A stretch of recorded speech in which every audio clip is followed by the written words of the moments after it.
Welcome, everyone.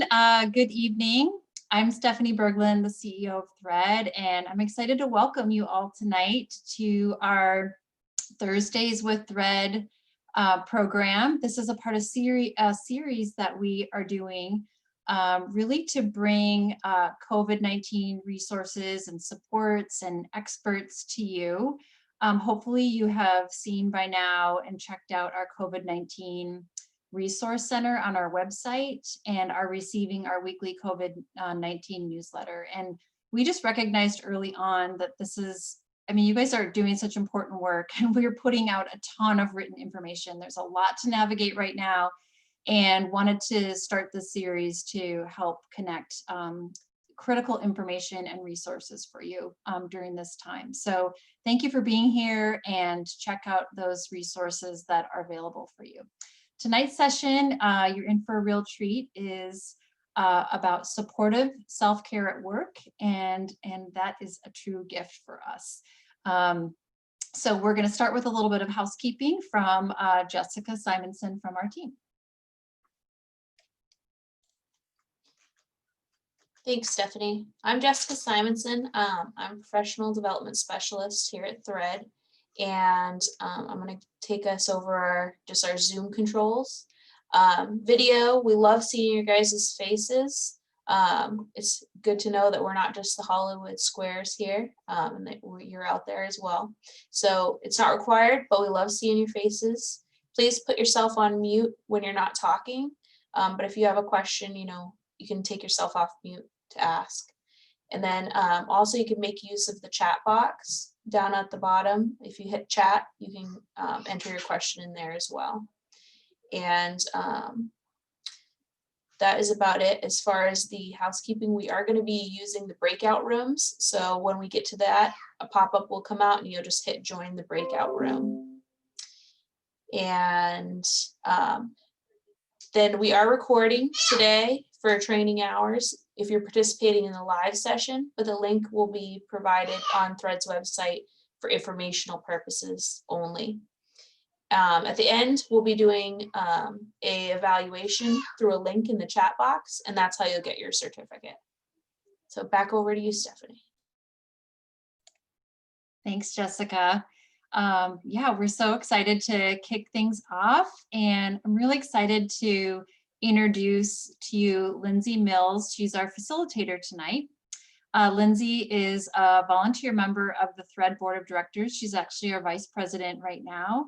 And during the day, she's a professional grants manager with the Providence, Alaska Foundation. So she is a fundraising executive in our community with a passion for really fostering mission with our community, and she certainly has done that with her partnership with Thread. So since we're talking about self-care, I just want to share that Lindsay, for self-care, that she enjoys being outside and traveling. So we're super excited to have her with us tonight. So she's going to introduce our special guest. So thanks for being here, Lindsay, and I'll turn it over to you. Thank you, Stephanie, for that introduction. That was very sweet. Yes, I do love to be outside and I do love to travel, which is difficult to do right now, but I'm definitely getting my outdoor time, so thank you. And I'm excited to learn all of the good things we're going to learn tonight as well from Woodrie. So as Stephanie mentioned, my name is Lindsay Mills. I serve as the Vice President on the Board of Directors for Thread, and on behalf of the board, I'm so pleased that you could join us this evening. Thank you all so much for being here.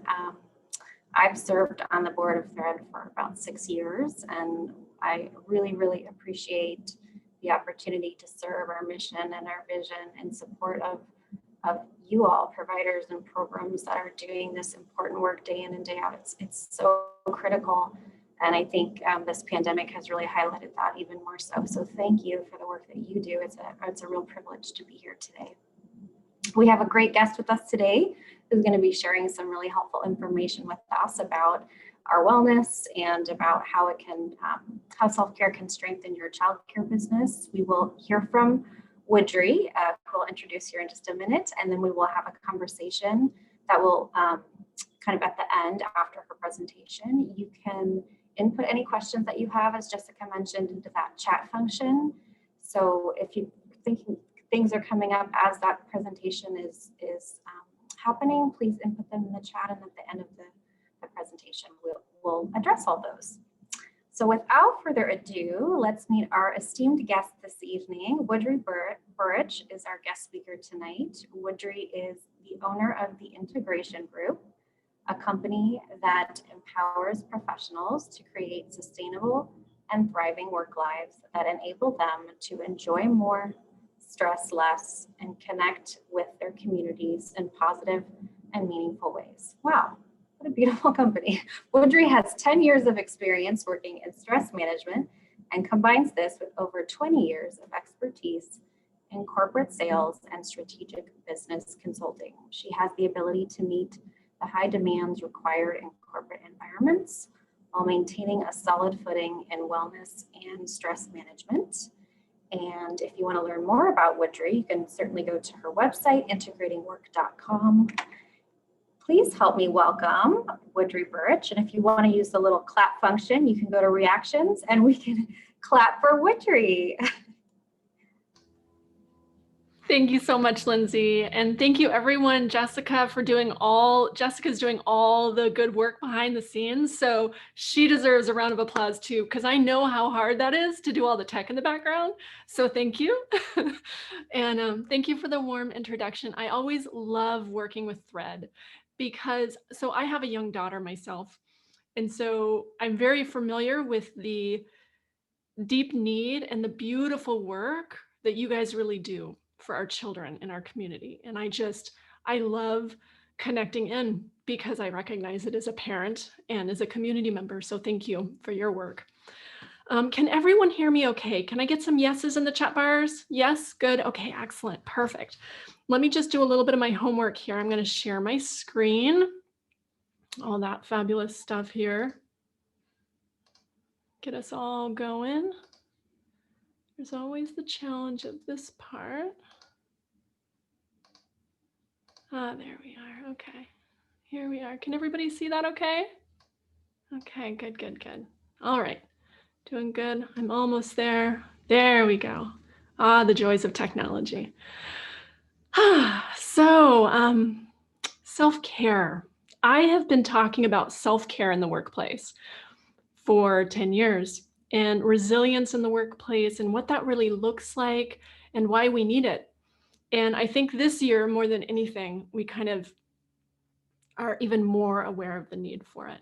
And so I'm really excited to come and speak with you guys about this, even though the one thing that's really inspiring me with the challenges of 2020, and there have been a myriad of them, is I'm really inspired by how we're finding ways to connect in despite the challenges, and that we are really innovative in finding ways to do that. So I'd like to identify that for a moment.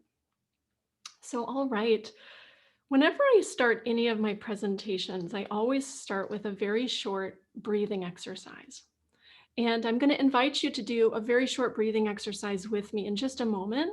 But first, what I'd like you to do, and to really lay the groundwork for what we're going to do, I'd like to help you understand why I start with a breathing exercise. And I start with it for two main reasons. One, if you look at any of the most recent research on breath work, specifically in the area of high performance athletes, there's a wonderful book out there right now by a scientific researcher by the name of James Nestor. And he wrote the book Breath, and it's called The New Science of a Lost Art. And he talks about some of the research and the newer scientific studies coming out on breath work and the value of it. Harvard recently came out with a study on the fact that having breath, any kind of breathing exercises and breath control exercises, it actually alleviates the stress response in our bodies just by breathing. A couple other little factoids is 70% of all of our toxins in our body are expelled through the breath. That's significant. And the reason why is because our body actually creates carbon monoxide as part of the body's metabolism.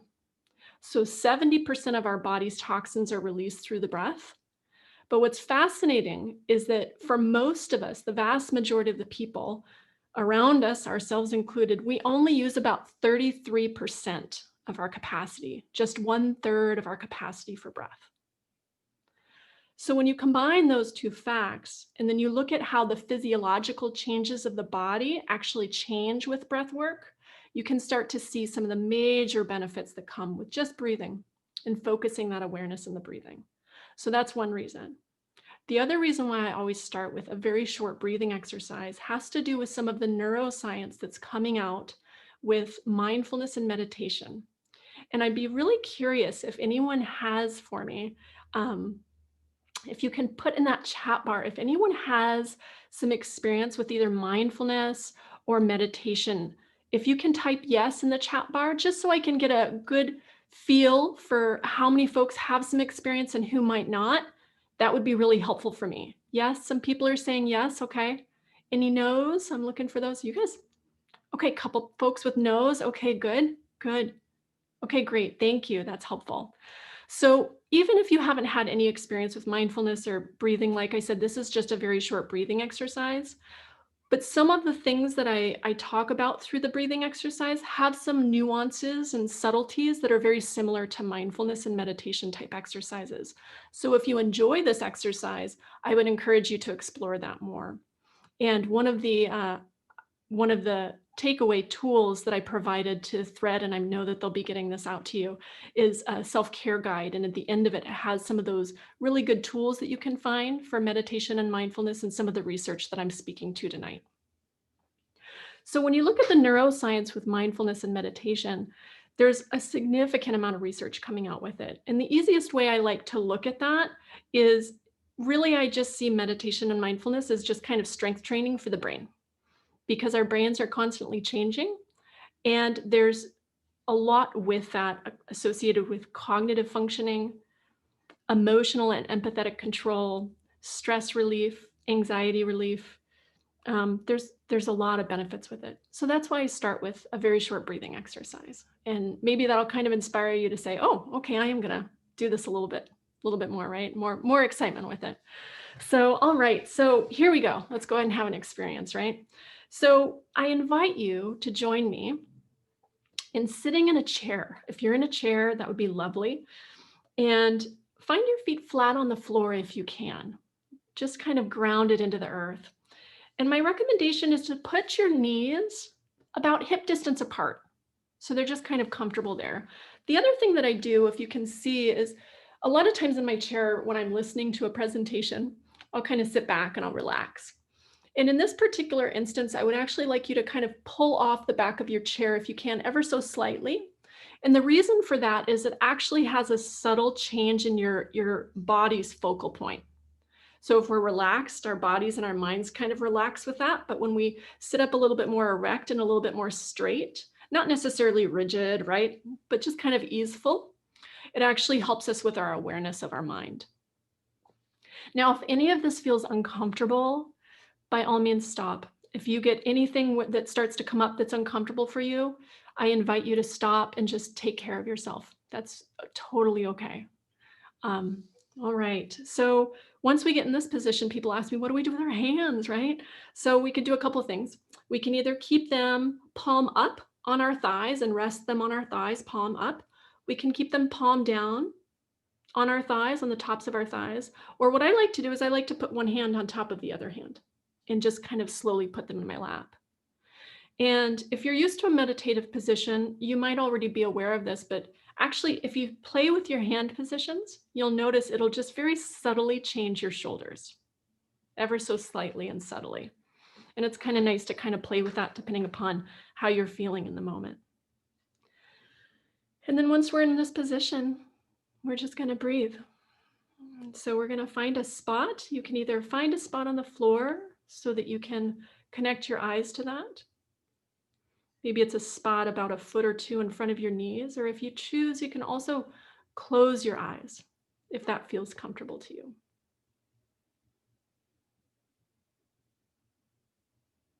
And once we're in this position, we're going to connect into 3 different points. These are going to be called our anchor points. Feet on the floor, sit bones in the chair, and our breath. In each of these anchor points is a point that we can bring our mind back to if it starts to think about maybe what we had for dinner, or if we're hungry, or what we need to go grocery store shopping for, whatever the mind is thinking, because that's what the mind does, it thinks. And so it's very common when we start an exercise like this for the mind to start thinking. And when it does, we just gently bring it back. Feet on the floor, sit bones in the chair, breath.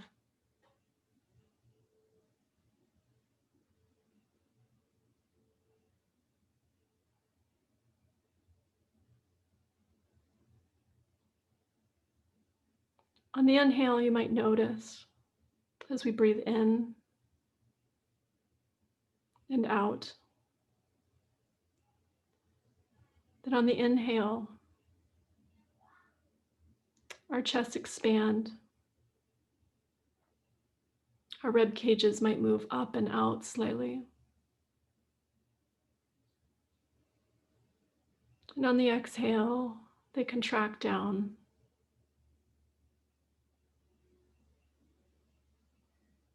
You might notice on the inhale that your nostrils might flare slightly. Air going in, air going out.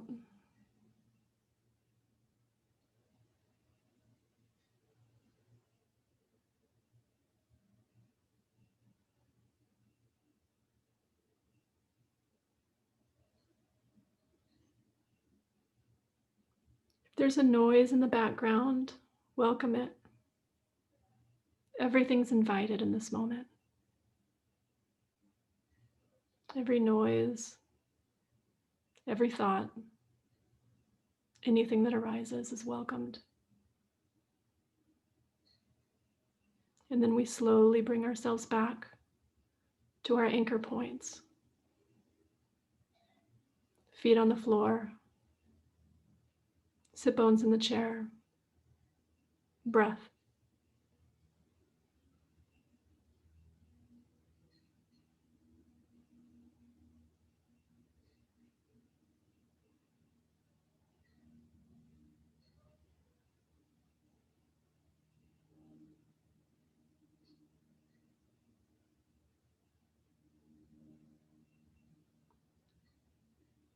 And when you're ready, I invite you to wiggle your fingers and wiggle your toes and welcome yourself back.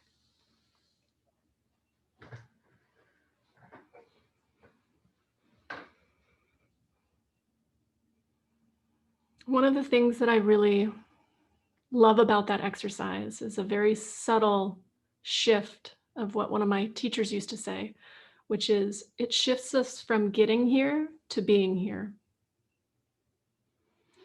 And the other thing I love about that exercise is if you notice, we didn't do it very long. And I'm curious if you can type in the chat bar if anyone had any shifts in maybe how they felt from before to afterwards, if there were any changes that you might have noticed. And if you would like to share that, would welcome that in the chat bar.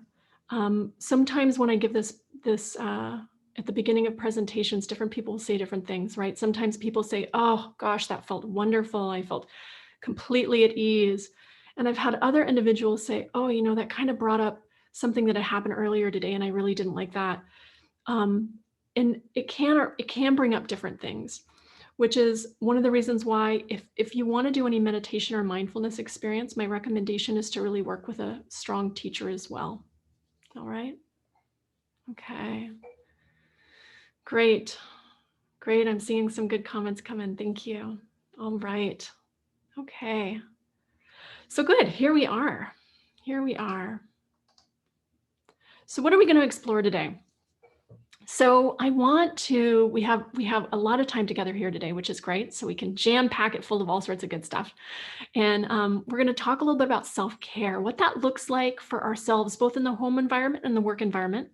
We'll talk about making space and how all of self-care really arises from making space for it. So we'll deep dive into that. We'll look at simplifying and nourishing and how those are kind of two different arms of self-care. And then we're going to talk a little bit about resilience and the gift that self-care gives us through that. And we'll link it with self-care and how those are combined and kind of linked. And we'll have, as Jessica had mentioned, she's going to help us out with a breakout exercise, which is great. You guys will have a breakout room where you can have a partner. And then also we'll have a small exercise that you guys get to do on your own for some personal reflection as well. And hopefully you guys received those handouts. I believe you probably received those in advance, but if not, it's no problem. I've got all of the exercises here on the screen as well. So if you don't have those, we've got them on the screen right now.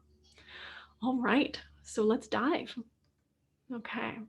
So when we think of self-care, one of the things that I really like to do when I think of self-care is expand our ways of thinking about it.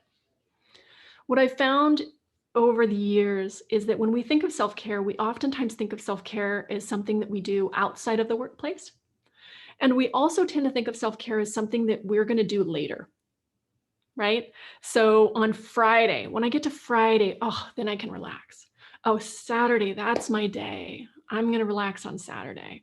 And there's kind of like this continuous rush. There's a continuous rushing to relax, right? Because we're waiting. We're waiting for that moment to tend to our needs. And self-care at its root, at its real basic root, all it is just that gentle tending to our needs. That's all it is. Really simple. Just the gentle tending to our needs. So when we look at it from that perspective, you can see how it can start to get really broad, right? And it's also different, right? My form of self-care might not quite be the same as your form of self-care, and that's okay too. But the beauty of that is it's really diverse, and we have so many tools and so many resources we can pull on because of that. And that's what I really want to start exploring some today. I want to start exploring, what does this look like for you? How are you implementing it right now? Where are you strong in it? And where could you have some opportunity to expand on it and integrate in your workspace? So here are some examples. What you see on the screen here are some examples of ways that we can tend to our self-care. A lot of common examples that come up. I love music. Music is a fantastic tool, and you can use it with your family members, right? With your children. If you're feeling crazy and need a moment, you can turn on the loud music. Or likewise, if you need a moment to calm it down, you can turn on the piano music, right? Like you can use music to play with your mood a little bit. Mindfulness is a wonderful tool. Sleep and rest. This is a big one, right? Big.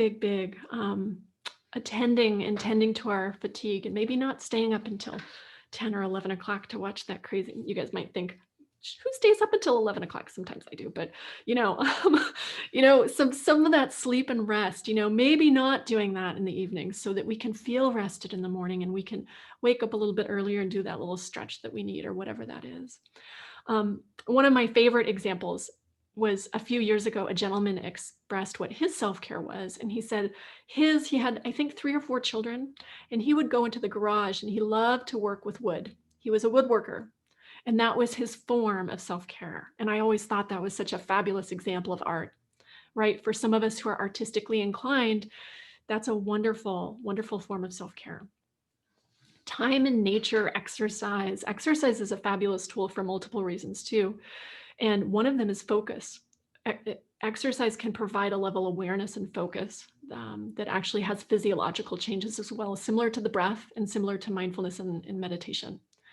Simplified schedules. Now we're starting to get into some work, and I have another slide here too, so we'll dive into that. But dance, nourishing food, what we eat, and hydration, these are all things under that umbrella of self-care.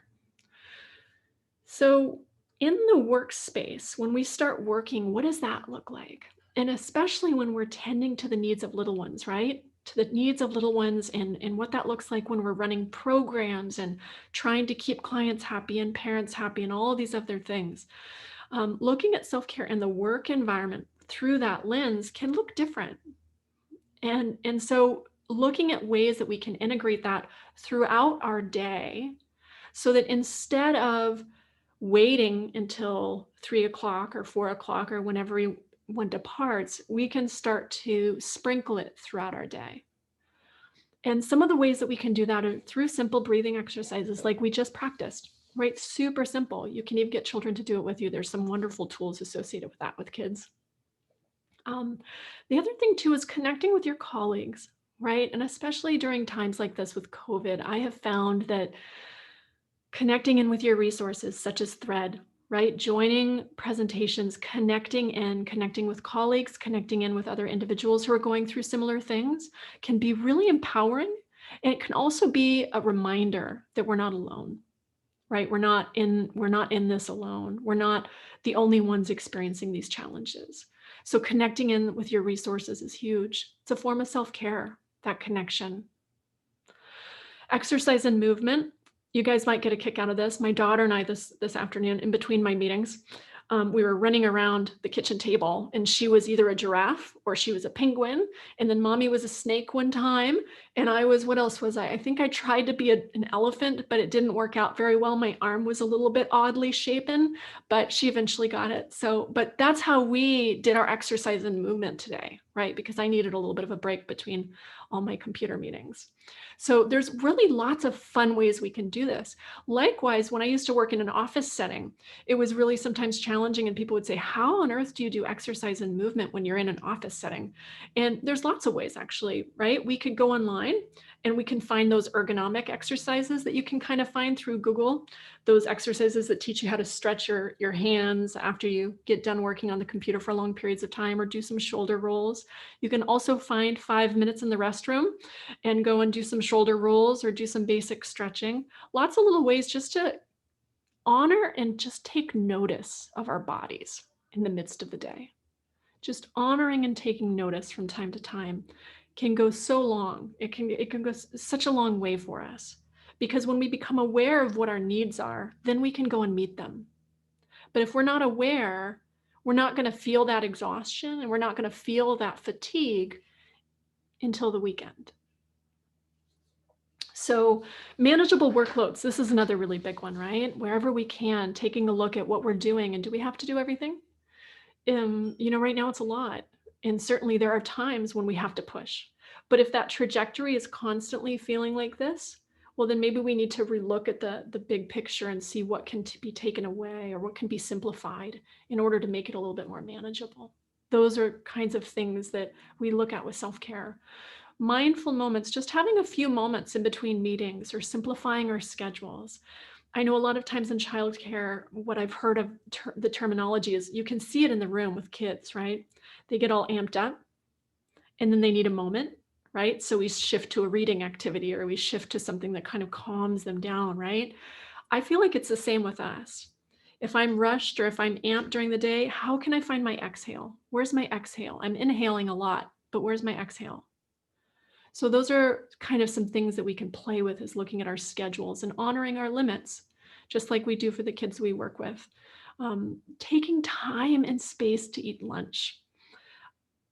This is such a huge thing. A lot of us kind of rush through our lunch and we aren't fully there. Maybe we're checking our Facebook accounts or anything like that.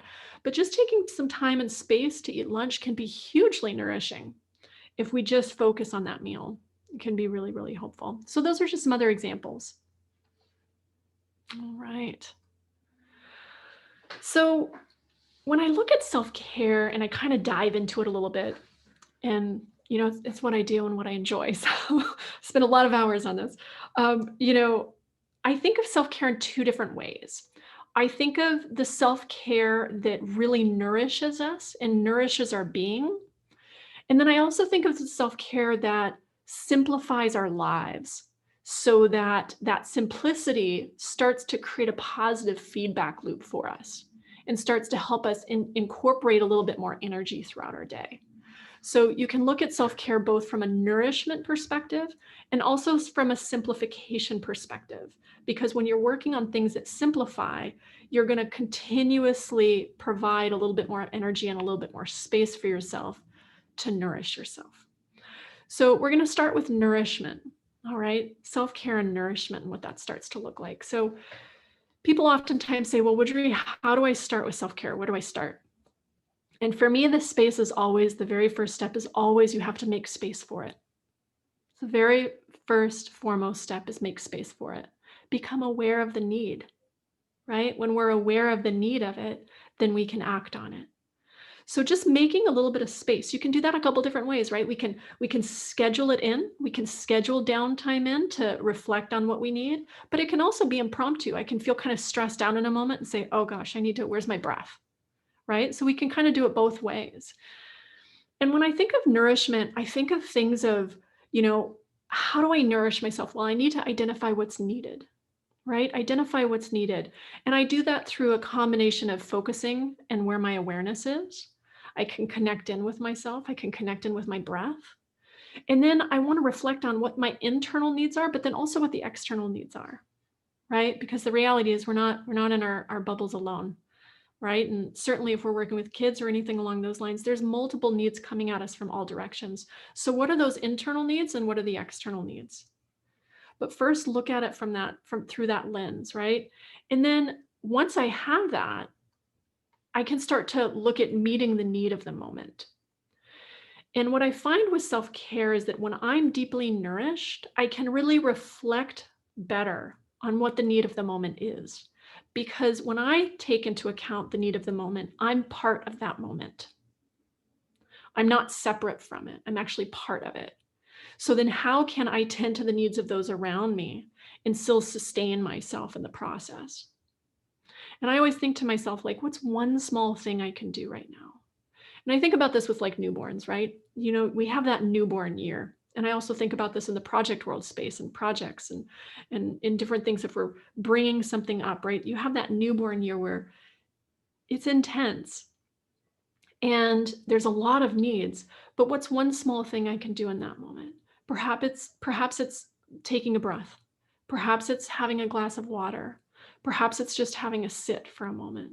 Perhaps it's getting down on the ground and just watching the blocks being played with for a moment and just fully focusing on that. Just what's that one small thing? Also, single tasking can be really beneficial. Anybody familiar with multitasking? Any yeses out there? Anyone brave enough to say, yes, I'm all about multitasking? Yes, I certainly have been in the past until I started looking at all the research on it, which is crazy. So multitasking is really interesting and we have to do it to some degree, right? But there is benefit to trying not to do so many of those things because what they find is when we multitask quite often, what ends up happening is we actually add stress and fatigue to ourselves. So if we have the capacity or we have the ability from time to time to just kind of carve out some space and single task with it, so just focus on that one thing, right? And I was giving a presentation with some folks the other day, and they work with children as well. And they were showing the example of making all the foods, all the 20 sandwiches or whatever it is for the room, right? And cleaning out all the bids, all the extra things that we have to do with COVID, all the sanitation that has to be done. And when we're wiping those out, can we just be focused on that?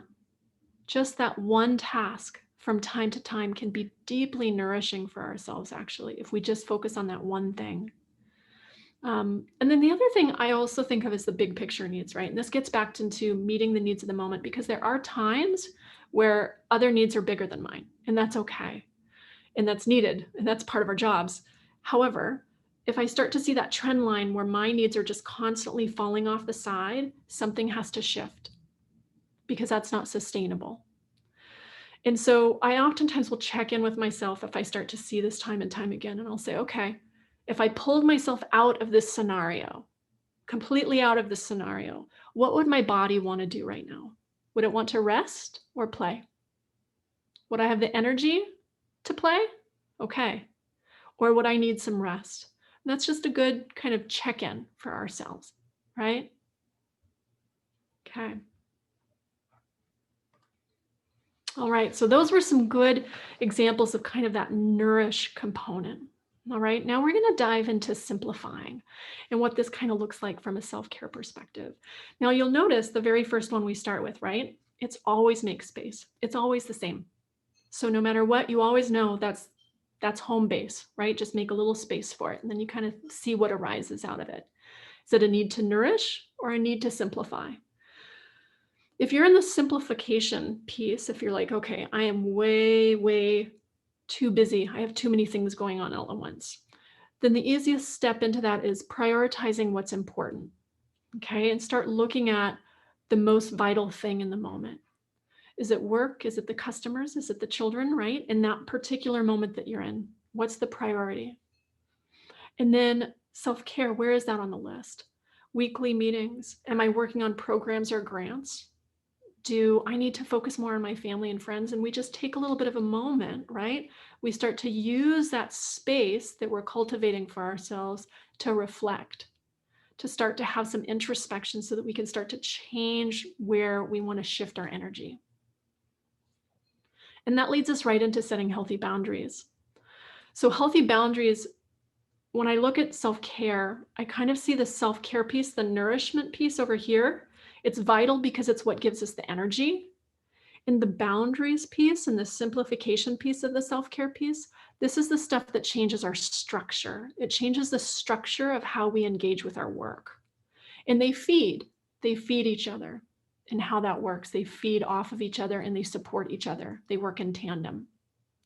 So when we look at setting healthy boundaries, we can look at many things there. We can look at setting expectations initially up front, what that looks like, how we're setting those expectations, honoring where our limits are, being really honest and reflections of what our needs are versus the folks that we're working with, right? Learning to say no and finding ways to do that effectively and getting support in that process as well. And then also undercommitting. When I look at when I first started working with boundaries and I first started working with self-care, I got to all of this because I needed it desperately in my own life. And when I was reflecting on it for myself, I started realizing, wow, I have a really jam-packed schedule all over the place. And I just really needed to, in simplest form, I needed to go and I need to cut things out so that I could create some space to reflect more and nourish myself more. So that's just my personal example. All right. Okay, so let's do our first exercise. How does that sound? I get some head nods? Yeah. Okay, so this is a personal reflection. And what I'd like you guys to do is I'd like you to just consider the ways that you currently nourish and simplify in your self-care routines, right? Wherever you do self-care, however you do it, remember we went really broad. I want you to just kind of see, where do I practice some nourishment of myself? And where do I practice the simplification for myself? And I just like you to make a list of about 5 to 10 ways that you currently do this, or perhaps you, after listening, you say, oh, I would like to do this more. I just like you to make a list for yourself of 5 to 10 ways that you either actively do this or would like to in the coming weeks. And that's part 1. And I always have 2 parts of these things. It's just kind of how I work. Part 2 is after you're done, I'd like you to reflect on that. And I'd like you to circle the one item from that list that would really offer you the most value and the most support for yourself at this time.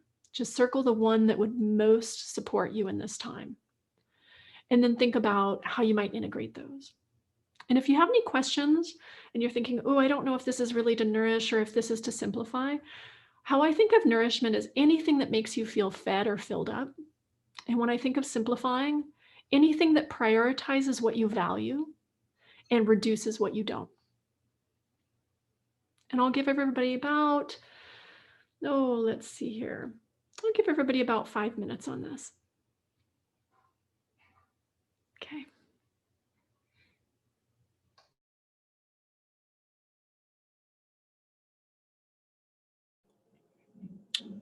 Woodrie, we have a question in the chat from Kelly. She's wondering if you could show us those slides again. Yeah, absolutely. No problem.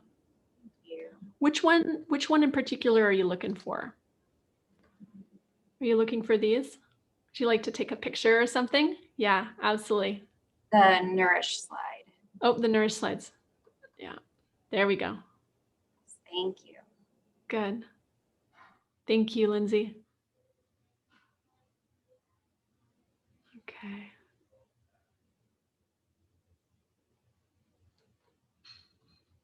And I'll go back through the comments during this time too. Excuse me, I have a question. Yes, Can you repeat, like I was a little busy with my son, like you say right things about what? Can you repeat that one more time? Yeah, like you say we need to write about Yes. 10 things about what? Yes. Okay, great. Yeah. So make a list of about 5 to 10 different ways that you currently or actively provide nourishment through self-care or simplifying through self-care. Okay, thank you. Yeah, excellent. Thanks.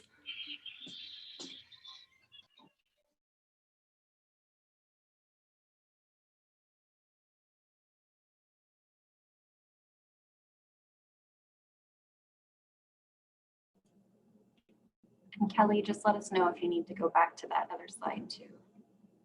I know Woodrie popped back up on that one just a minute ago, so you're able to see that.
And I'll give everybody just about 1 more minute. 1 more minute for it. Thanks.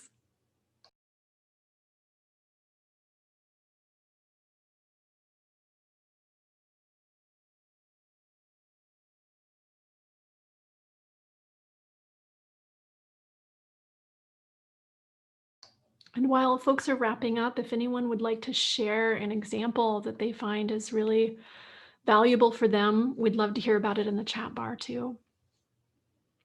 Like I said, I'll give the rest of you guys about 30 seconds or so.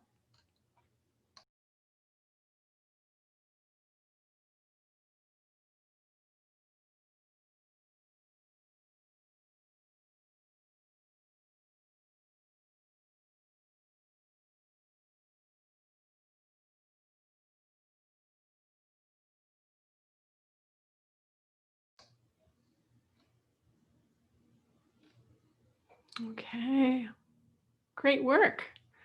All right. Okay, so now that we are kind of through that first part on some self-care exercises for us, what I'd like to do now is I'd like to talk a little bit about self-care and connection and the gift of resilience that arises from self-care. So what I'd like to do right now is I'd like to take a few moments to talk a little bit about resilience and just give it a definition so you guys can kind of see how I'm coming full circle with this, all right? So when we think about resilience, which we're all having to face right now, right? In a variety of ways. But when we think of resilience, there's a lot of definitions from it for it. So one of them is this concept of the capacity to recover quickly. The capacity to recover quickly from difficulties, a toughness. What I've also heard from folks say is fortitude, right? So that's one way of looking at resilience. Another way of looking at resilience is from the American Psychological Association, and they use this concept of the process of adapting well, right? The process of adapting well in the face of adversity and trauma, tragedy. And that's another really great way of looking at resilience. My personal favorite, what I really love for resilience and the definition that I found, is actually from Jennifer Eggers and Cynthia Barlow in the book called Resilience. It's Not About Bouncing Back. And they talk about how resilience is actually a power, right? It's the power to be energized and elevated by disruption. And it's that internal fortitude to emerge stronger and even more effective from tough situations. And for the purposes of today, I'd really like to use that as our definition. So just kind of tuck that away in the back of the mind for right now, but we'll come back to it. All right, just remember that resilience is that power to be energized and elevated by disruption. So another exercise, here we are again. This time you get a partner, so this one will be fun. So Jessica's going to work her magic in the background, and I'll give you guys 7 minutes for this one. But let me explain it first before we jump into the breakout rooms. So what I'd like you guys to do is I'd like you to think about 2 people that kind of represent resilience to you. And these can be people that you personally know, someone that you know personally. It can also be a figure that maybe you look up to or is inspirational for you. And I'd like you to think about just the different types of traits that they display, what different types of characteristics that they have. And then that's part 1. And that one will take about 2 minutes for. And then for part 2, this is where the partner reflection comes in. I'd like you guys to share with each other where some of those overlap, if any of the traits that you guys found, if they overlap, and if so, which ones. And then I'd like you to each share with each other maybe one trait that you would like to cultivate a little bit more in your own life. And if you guys have any questions around these, a good way of looking at this is what characteristics inspire you or impress you? What different kinds of physical, emotional, or mental strengths do they have? And then how do they make others feel? Those are some good ways to reflect on this. And if you would like, you can take a picture of the screen if you happen to be, all of us are on some sort of technology here. So if you take a screenshot, that's an option. You can take a picture with your phone, your choice. And then also those handouts also would have this exercise in there as well if you have access to those.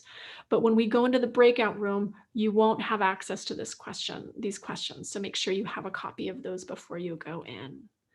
All right. And Jessica, you can send folks in and you guys will be given 7 minutes. If you haven't done breakout rooms before, they go quick. So I'll be opening the rooms. A pop-up will come out to join the room. Just hit yes. But before I do that, does anybody have any questions about what we're doing?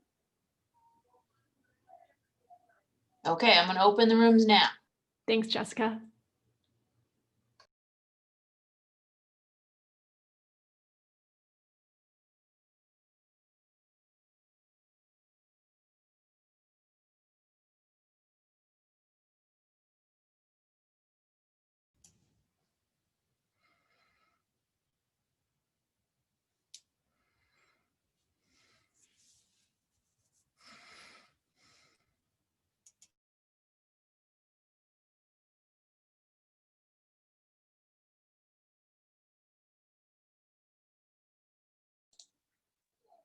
Violet and Jean, do you guys see the option to join the breakout room?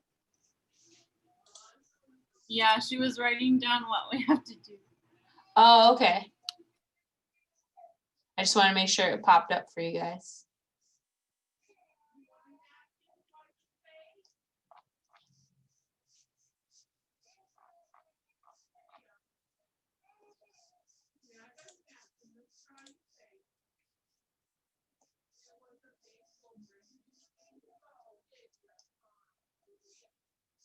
I don't know why we were brought back. You were brought back. Here. Try. I'm gonna move. Try.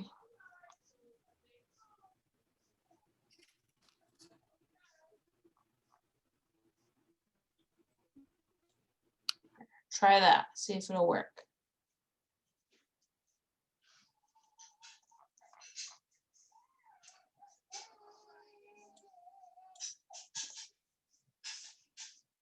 You're back again. I don't know what's going on. I can try and send you out again. Okay, peekaboo. Let's go forth.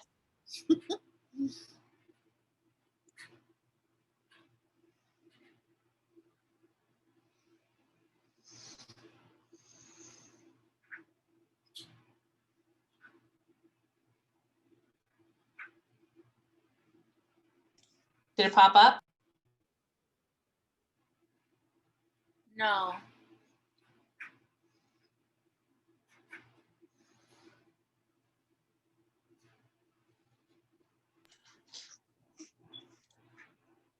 It might not be letting me.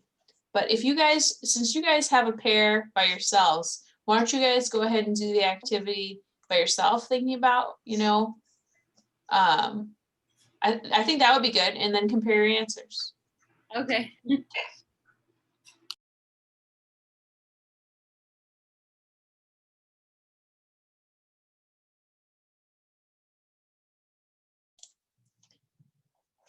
See two Marias. Maria, did you have trouble joining the breakout room? Or maybe there's two.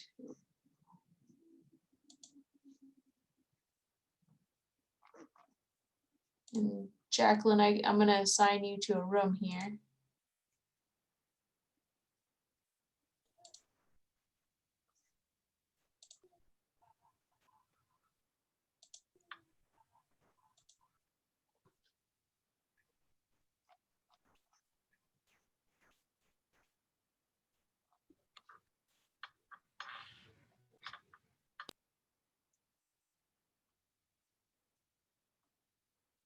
Junglee, do you see the pop-up to join the breakout room?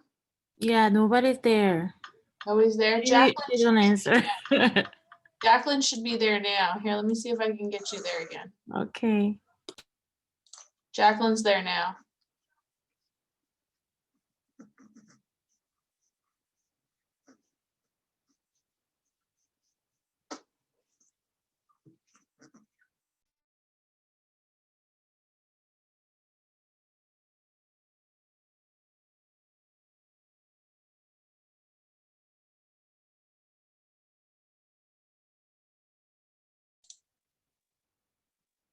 Did it work, Junglee? Nope. Okay, let me try another room then. Let me see. Okay. Sorry about that. It's okay. Thank you.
We have about 2 minutes and then they'll come back.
Welcome back. I think everybody's coming back here now.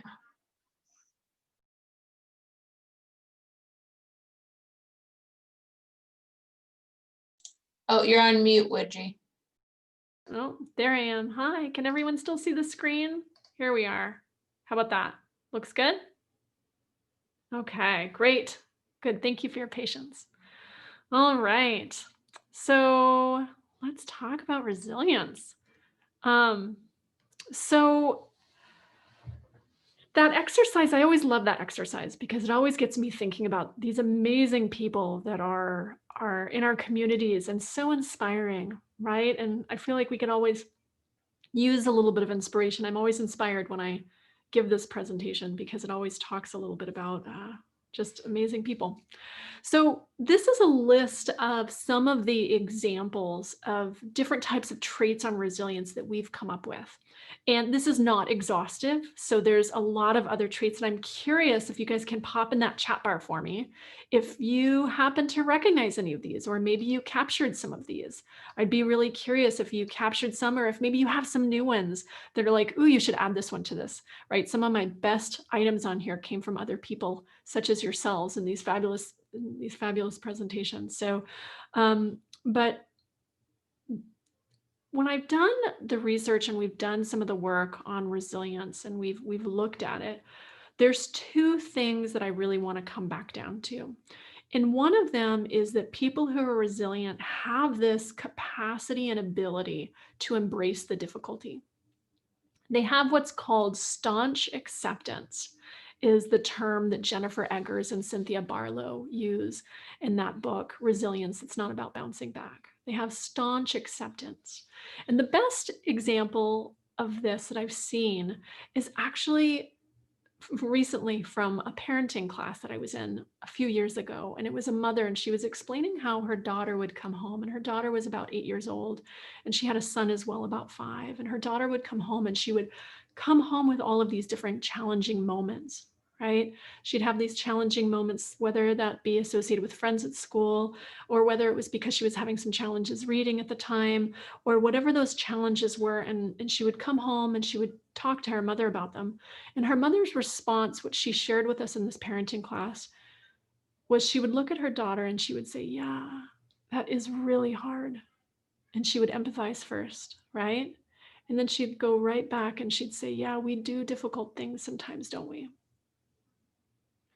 We do difficult things. And I love that because it's such a gift. It's such a gift to give ourselves and those around us when we step into it. And that's what resilient individuals have. They have that capacity to step in and step up. The other thing that we've seen with resilience is the second piece.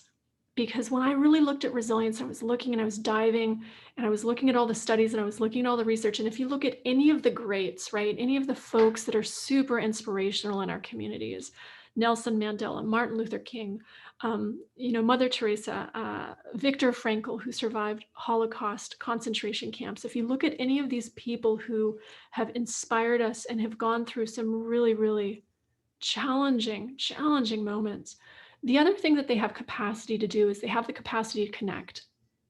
They have the capacity to connect into something in that moment that is either good or meaningful, despite the challenge at hand.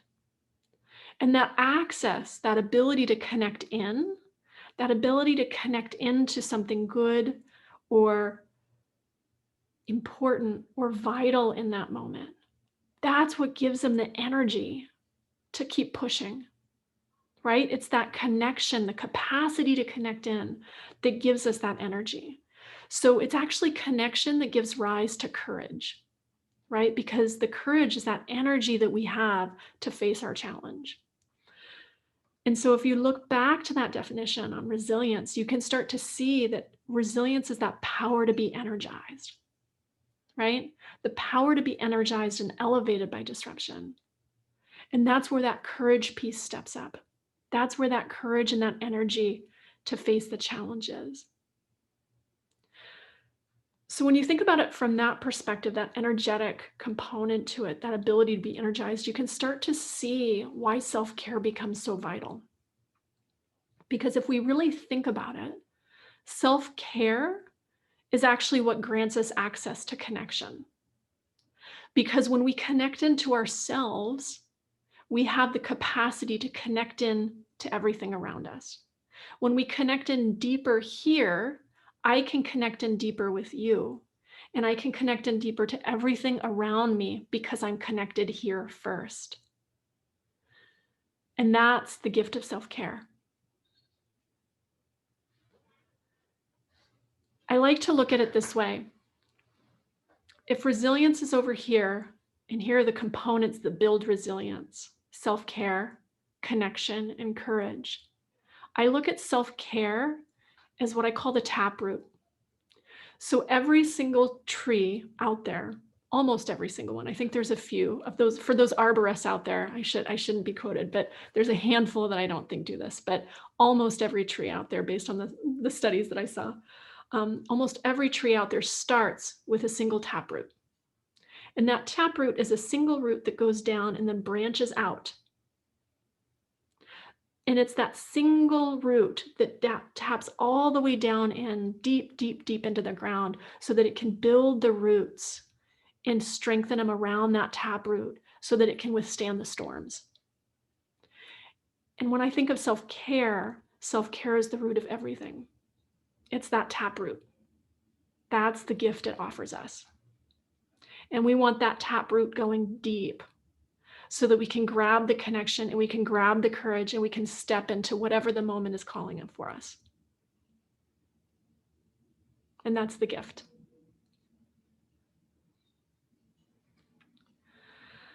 So you recognize this slide, I'm sure. We're going to do another breathing exercise. It'll be a little shorter and we'll do a little exercise in it, so it'll be a little fun with it too. Some of you might be wanting it longer, but we'll play a little bit. So you'll probably remember the position, but I'll walk you back through it. You can find your feet flat on the floor, knees hip distance apart, sit bones in the chair. You can find just a little bit of room from the back of your chair, just to give yourself a little bit of room so that you're comfortable. If you want, you can choose to roll your shoulders if that feels good to you. And then you can either close your eyes or you can find a spot on the floor.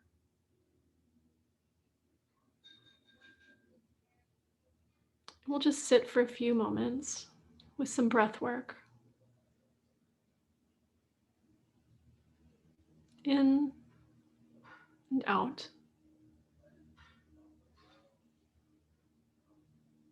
In and out.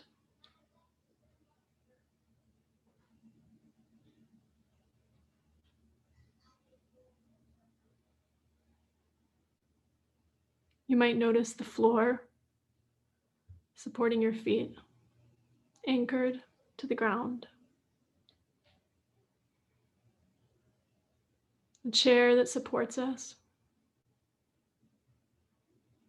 And the breath, always present, always there.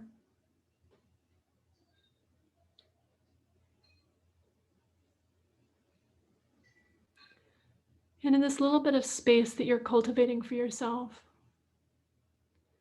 I'd like you to imagine working and living in a space that deeply, deeply honors your self-care. What that might feel like in your body physically, how it might impact your emotions, what it might do to your thoughts to live and work from a space of deep self-care.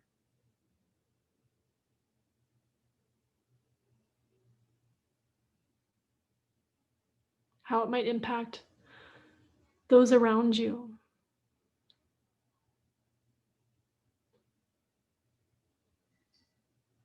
And I'd like you to consider one thing that you've taken from today, just one, that you'd like to remember and perhaps implement for yourself.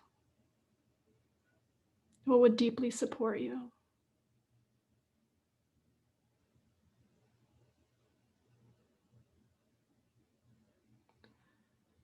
And when you're ready, you can wiggle your fingers and wiggle your toes and welcome yourself back.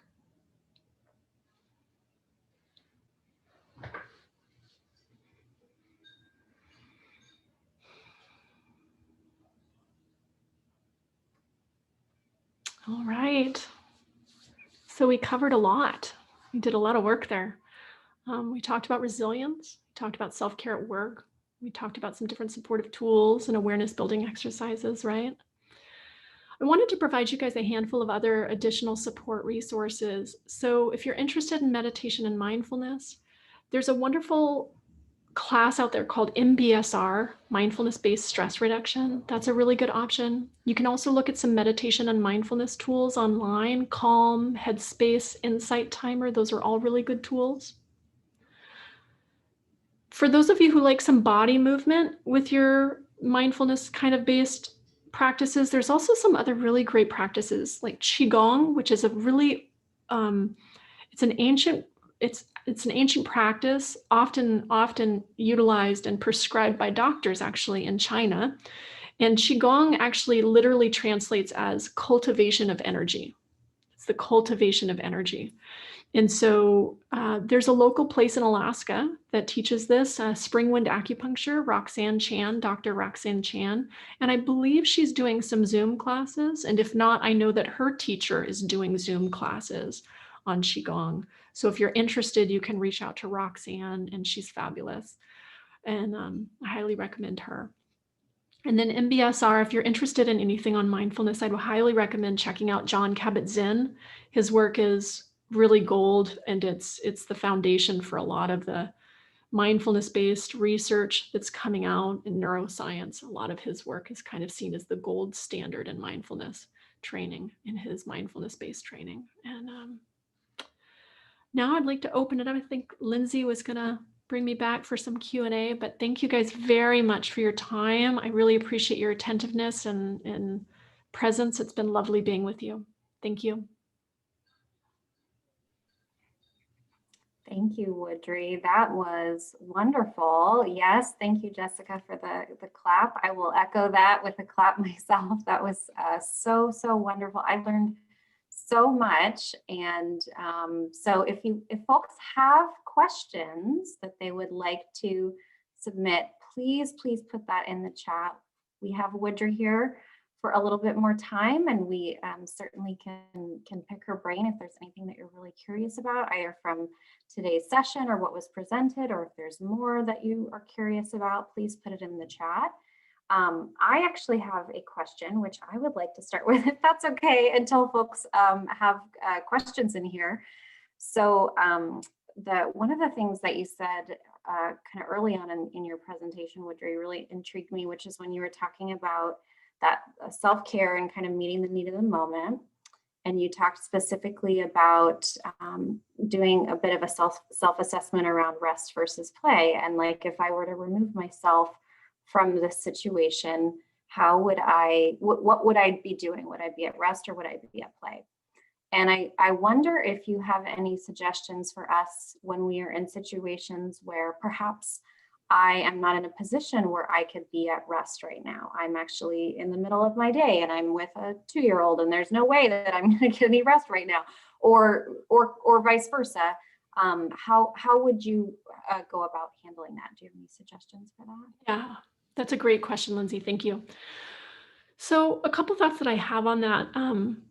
One is when we look at our workloads, I'm just going to draw something very basic because I love this sketch because it helps. I like to think of workloads in terms of trend lines. So what's our trend line? What's our habit? If our habit looks something like this, a lot of times we feel like work goes like this,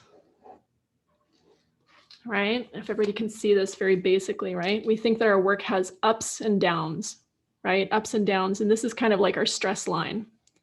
And we think, oh, up here, I'm going to have a breakdown here, right? But what oftentimes happens with our workloads, especially as we continue in our careers, is it actually looks a little bit more like this.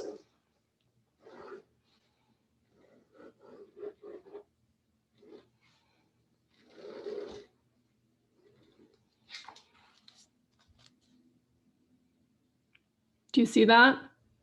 So we actually completely missed our stress line place, right? We've kind of surpassed it because our workload has exceeded where we originally were. And we kind of think that we're still back in this space where everything's okay, but in reality, we aren't as connected in. And so I recommend two things. One, I recommend taking a little bit of time and space, maybe on one of those weekends or one of the evenings, where you can kind of just reflect on what's my personal trend line.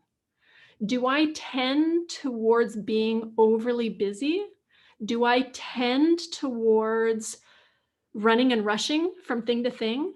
Because usually I find in our workplace, usually mirrors a lot of times our home spaces as well. They can be very similar because we can inundate ourselves with almost too many things to do.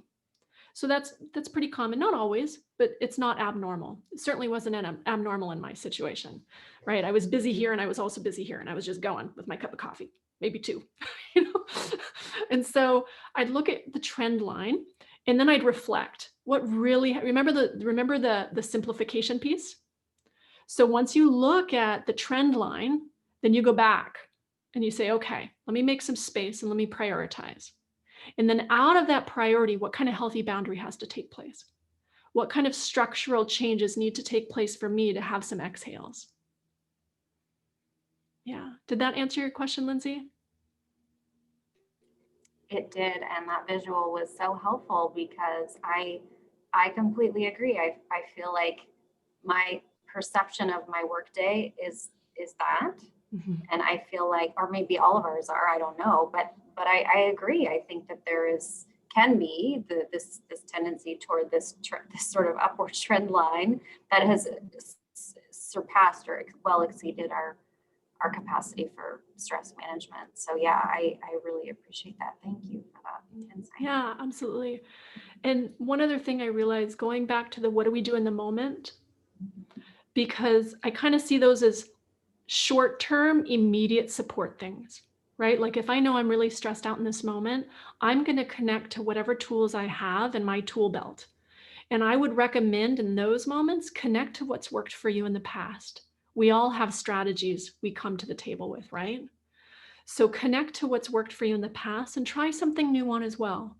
If that's a breath exercise, if that's a very simple mindfulness tool that maybe you go to sleep with, before you go to sleep, you practice a mindfulness exercise, or whatever those little things are, try to fit those in and see what works for you. But definitely align yourself with what feels good, because all of us have our little nuances and we want to go towards what's going to give us the most relief. Thanks. Okay, what other questions are there? I don't see any. Oh, Heidi's got a question. Any suggestions for those before bed? Good question, Heidi. Oh, any of the suggestions for those before bed? Like good self-care tools before bed? Yes? Okay. Did I interpret that right? Yeah? Yeah. Okay, perfect. Lovely. Yes, I love some of those. So a couple things that I would recommend is gratitude is actually, I don't know if anybody ever plays with gratitude in the space of gratitude. There's actually some newer research with positive psychology where they're starting to show the benefits of gratitude practices during the day. And what they're showing is it actually improves our mood and our disposition and a lot of other things.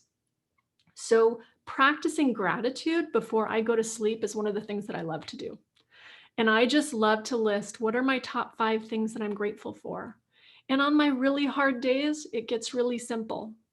You know, on my tough days, I'm really grateful I can breathe today. Right? And that's okay too.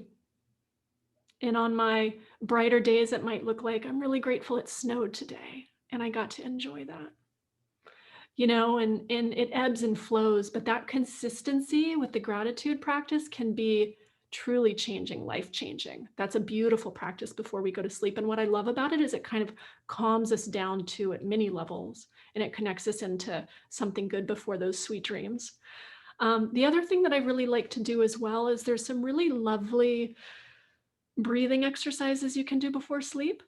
I love sleep because when you look at habits and you look at helping us form positive habits that really tend to our needs and tend to who we are, people who look at habit research, they see that one of the easiest ways to form new habits is to tie it to something you automatically do as a routine and part of your day.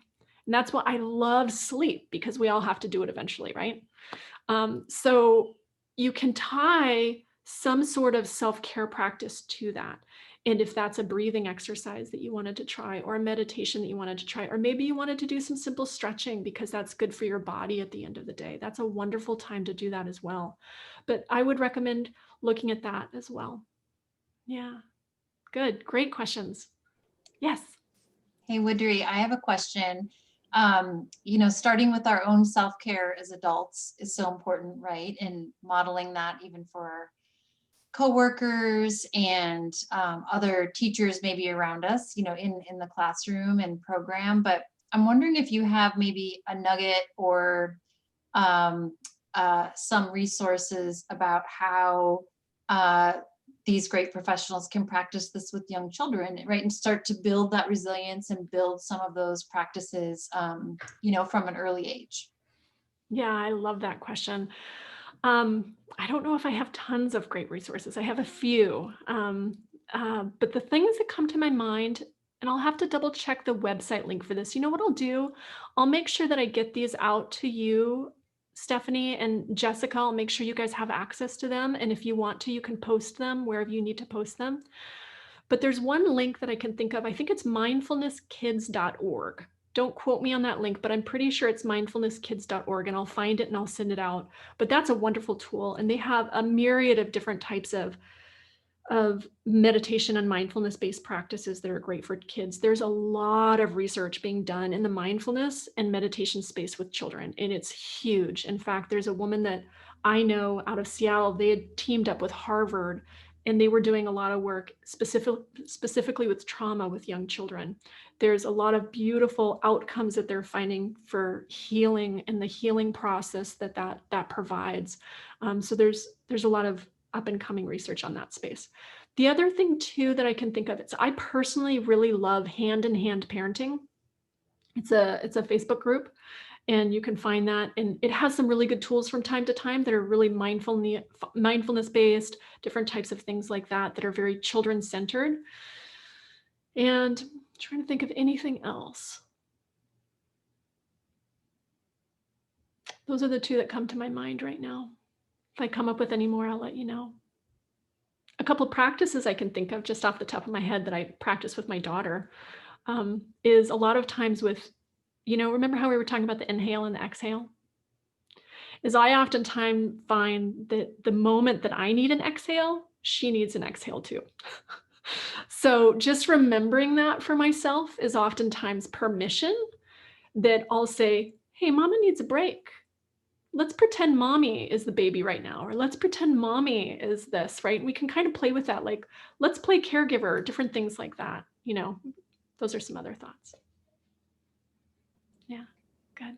Thank you, Woodrie. We have another great question from Irma. She's wondering if you wouldn't mind repeating the information about, and I'm not going to pronounce this correctly, QIGONG Zoom classes. Oh, yes, absolutely. Qigong. Yes. In fact, I will spring wind acupuncture with Dr. Roxanne Chan. She's up here in Alaska, and you can give her a call. She knows that I put her name in my information all the time. So she's used to me recommending her. But she does have classes in town, and I believe she's doing Zoom classes, but if she is not, I know that her teacher is. And she's doing Zoom classes. So you can find some Qigong classes. What I love about Qigong is, if you've ever seen like Tai Chi in the park, those really slow arm movement exercises, Qigong is very similar to that, but without the martial art component to it. So, and it's a wonderful way to get your body moving while still kind of connecting in with that meditative or mindfulness-based state of mind. Yeah, thank you. Thank you for repeating that.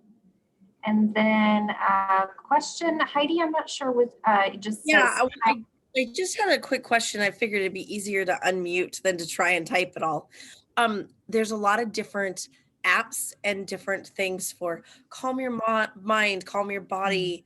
That's kind of what I was thinking of. And she brought up a lot of really good points, but I didn't know if there's something that maybe you could suggest as like, hey, this one really works, this one doesn't, for like something that doesn't keep your, it's a fine line between keeping your mind too busy into the night when you're trying to go to sleep, but some like I don't know what I'm trying to spit out, something to do. I don't know. My mind constantly goes to do that calming, to do that soothing before bed. And I know there's lots of apps out there that do that. I didn't know if there's maybe one that she's used that she likes, or that you guys have used before that have been helpful.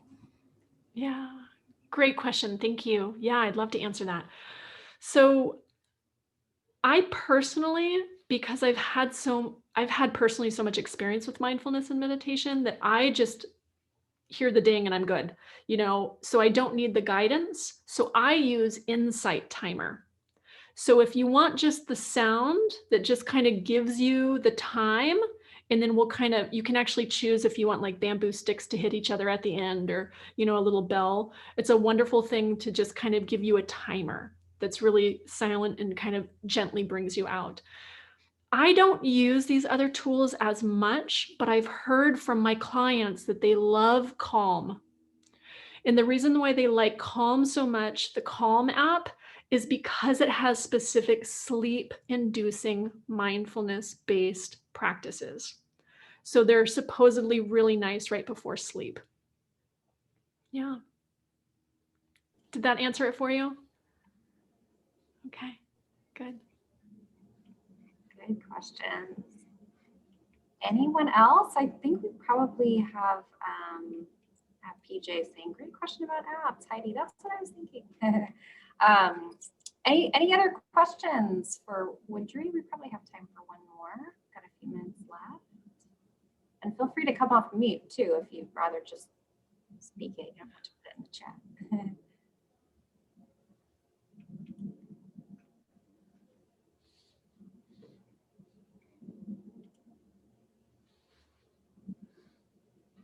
Kelly says, thank you for the nugget of single tasking. That was a good one. Thank you guys. I've seen all the comments. I've been looking at some of them and it makes me happy. Thank you. Glad it was useful. Okay. Well, there are no further questions. I just want to thank Woodrie so much for coming to Thursdays with Thread and presenting this really wonderful information. This has been so helpful. I hope that you all found it to be helpful too. I know that I sure did, but yes, and we're getting claps and applause, which is so awesome. So yes, huge clap, huge applause to you. Thank you so much. And thank you all for joining, and have a great rest of your evening and a very happy Thanksgiving to you all. And before you all go, I put a link and a training evaluation code in the chat box. If you guys want to click on that link and put in that code, you guys can fill out the evaluation to make sure you guys get your certificate. Thank you, Jessica. Thank you. All right. Bye. Bye. Have a good night. Thanks so much. Thanks a bunch. Great training. Thank you.